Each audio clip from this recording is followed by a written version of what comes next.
Alright guys, welcome back to another episode of movie reviews, I guess I'm still calling this. I got a couple names I'm playing with, but I'm not sure which one I really like yet. None of them really stick with me right now. At least not for this series. I might use some of the names for other series that I have in mind. So for right now, we'll keep calling this one movie reviews. Tonight I saw Evil Dead, the 2013. Don't really want to call it a remake because it's not really a remake. To a degree it is, but for the most part, it was almost another group of people end up at the same cabin that Bruce Campbell's character did, encounter the same book, and have similar experiences. So it's almost like it's a sequel to the original that pays a lot more homage to the original, which I guess the second one kind of did that, considering the second one was almost a remake of the first one itself. So yeah, overall it wasn't bad. There was a lot of gore in it, I'll give it that. A lot of practical effects, which I liked. Not too much in the way of the CGI. There was a lot of blood splurting. It was kind of reminiscent of Tarantino's more recent work, but a lot more blood. Overall,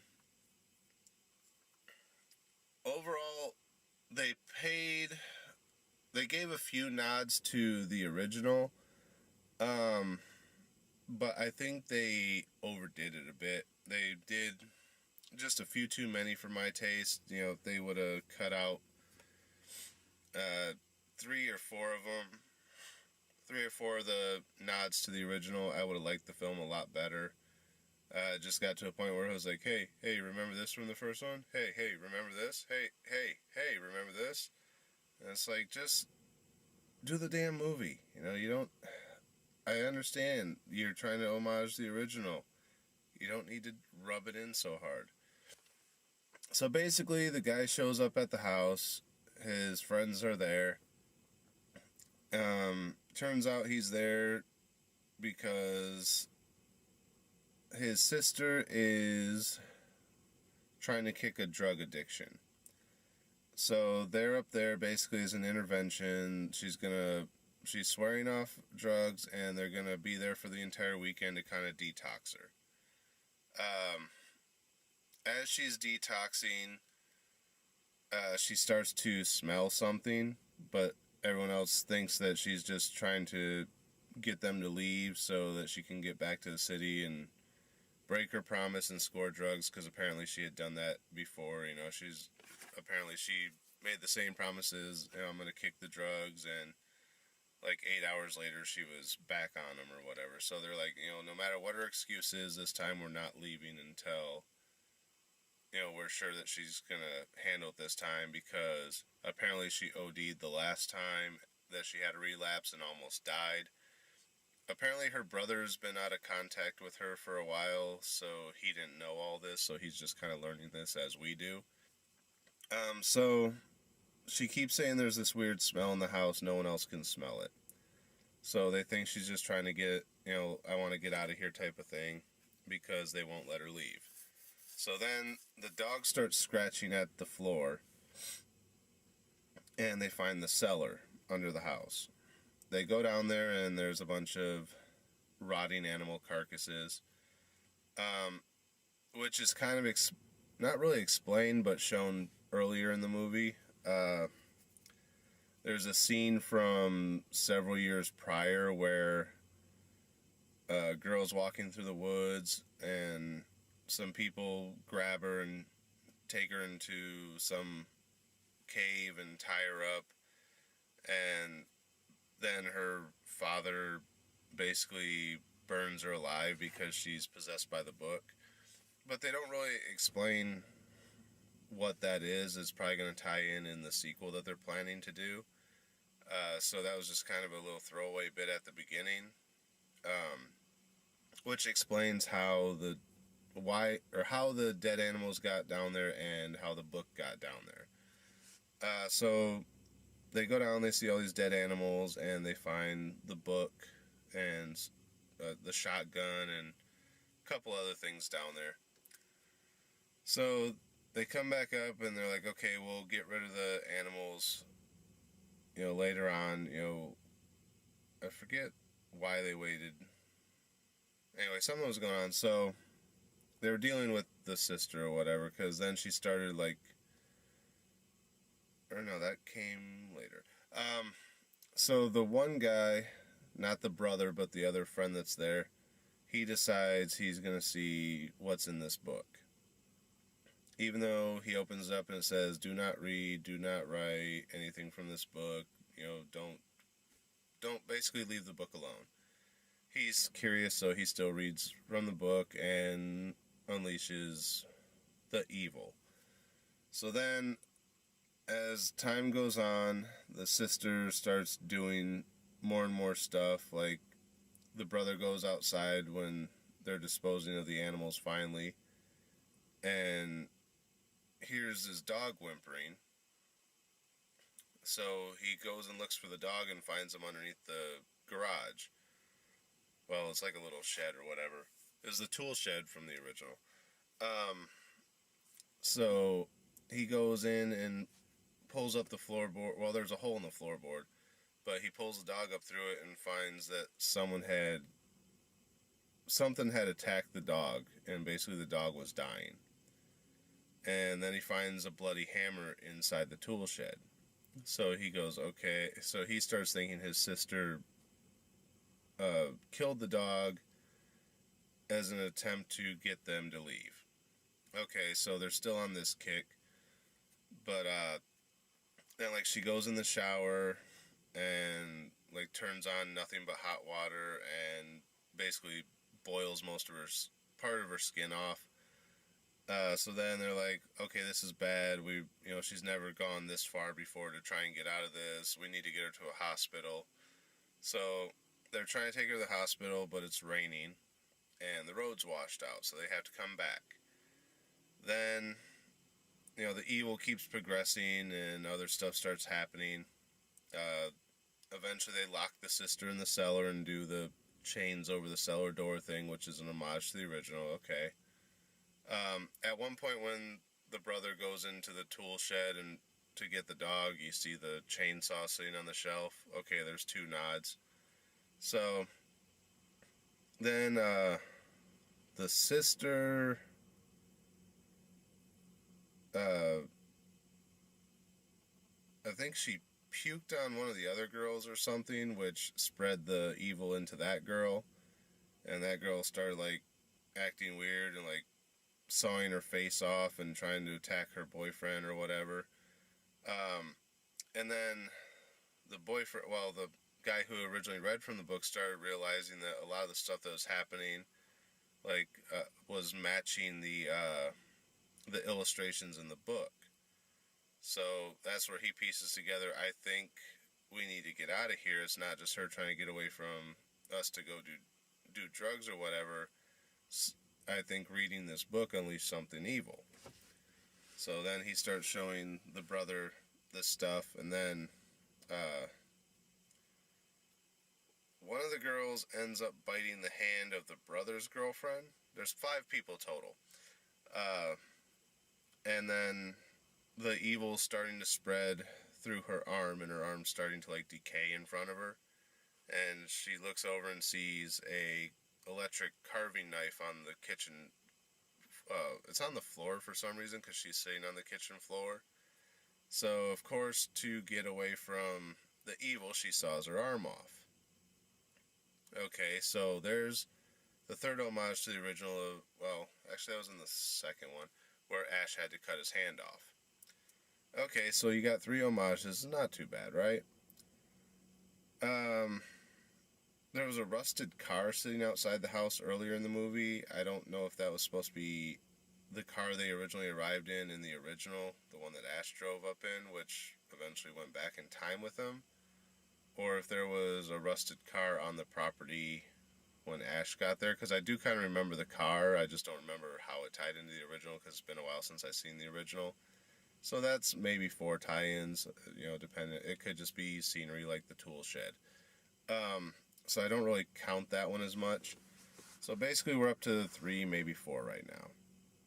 So then, so they think, she cut off her arm, so she thinks she's got it out of her body, but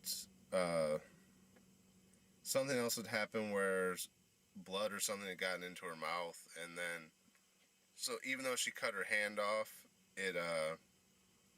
it was still inside of her from a different area, so she still turned.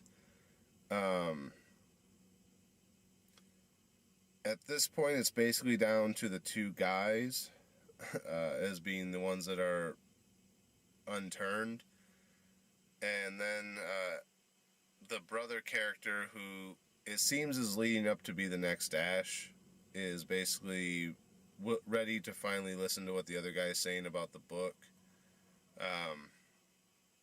So they're going through and reading the book and basically find out that in order to stop what's going on, you have to kill the person that it originated with, either by burning them, burying them alive, or something else.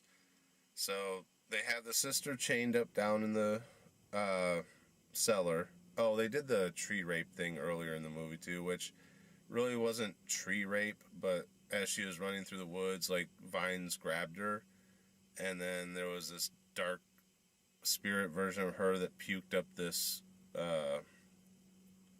devil worm thing that crawled up inside of her, and that's how she became possessed and started to turn evil herself. So it really wasn't tree rape, and honestly, I think it was more properly portraying what they were trying to get across in the original, that because of the scope of it at the time and the limited effects, they weren't really able to translate well in the original, so you just had her tied up in the trees in the original and the vine crawling up her legs, so everyone just called it tree rape. So that's the 4th homage. Okay, so we got those, no big deal. So she's still chained up down in the cellar. So they're gonna burn the house down. And then he decides, I can't burn the house down. Let's try a different method. So then he's going to drug his sister with a sedative, which one of the other girls brought with them to help wean her off of the drugs. As she's kind of spazzing out, they'll give her a sedative so she can sleep it off. So he goes down in this. Basically what he's going to do is give her a sedative, bury her alive, and when she's dead, bring her back to life, and that should end the curse. So he rigs up this electric shock system to kind of jumpstart her heart, because they don't have a defibrillator there. So he goes down in the basement to look for her, to try and give her the sedative, and basically she gets the jump on him and knocks the sedative out of his hand, and as the friend comes in to try and help, the friend ends up getting killed or somehow. I forget. I think he got stabbed with a box cutter that had been around for some reason. I don't remember why it was there. But anyway, she had a hold of it in the basement, and she used it to stab him. So finally, the brother gets the sedative back into her, knocks her out or whatever, and basically his friend dies, and he leaves him down the basement. He carries her up, buries her alive, and for some reason he can hear her heart beating, and yeah.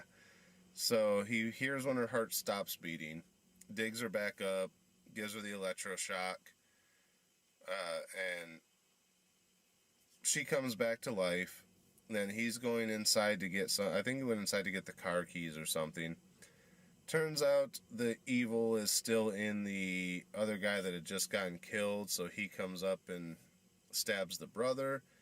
Then the brother basically locks himself in the house, lights the match, and burns up both of them. So the brother ends up dying, the friend ends up dying, the other two girls end up dying. So now the sister that had just been brought back from the dead and is now cured of the evil is the one that's going to survive. Okay, so normally you would think that would be the end of the movie, but the prophecy in the book was once 5 souls had been claimed, the abomination would rise and rain terror over the world. So even though the girl got brought back to life because it had at one point had claimed her, and now the other 2 guys were dead, that was the 5 souls. So the abomination rose up, which basically looked like a slightly deformed version of the darker version of the girl that spit up the devil worm that crawled up inside the other girl. Yeah, so it was basically she was kind of fighting a deformed version of herself. So she's trying to get away from it. She's trying to fight it. Eventually makes her way into the tool shed, grabs the chainsaw. There's no gas in the chainsaw. So she manages to find gas for the chainsaw, but then loses the gas cap to the chainsaw after she put the gas in it. Never gets the damn gas cap back, but somehow manages to start the chainsaw without the gas all spilling out, and is going to go fight the abomination. But then the abomination, she's like hiding under the car or something as she's trying to start the chainsaw because at first it won't start. And right as she gets it started, she tries to crawl out, and the abomination like knocks the chainsaw away from her and flips the car over. The car lands on her hand, so she can't get away. So the chainsaw is just out of arm's reach, and I was figuring she would get a hold of the chainsaw, cut her arm off to get out from under it, and then go after the abomination, or she would find a way to get her hand out. So again, I knew the second hand chopping was going to come, and it's like, really? You already covered it with the other girl cutting her arm off. You don't need to do it again. You know, setting up the chainsaw earlier, and then now here's the chainsaw again.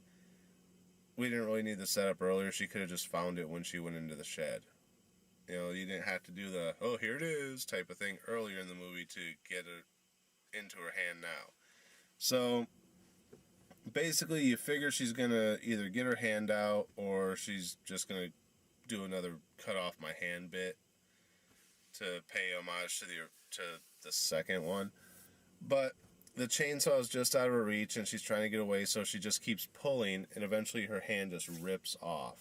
Like, I don't know how much pressure it would actually take to sever your hand from your wrist, but basically she just keeps pulling her arm until her hand just like pulls off. Like her skin just rips like Play-Doh, and I was like, really? We had to do that? You couldn't just have her get the damn chainsaw and be done with it? So she gets the chainsaw and kind of wedges her hand into the handle and basically saws the abomination in half, and that's kind of the end of the movie. That's where it ends.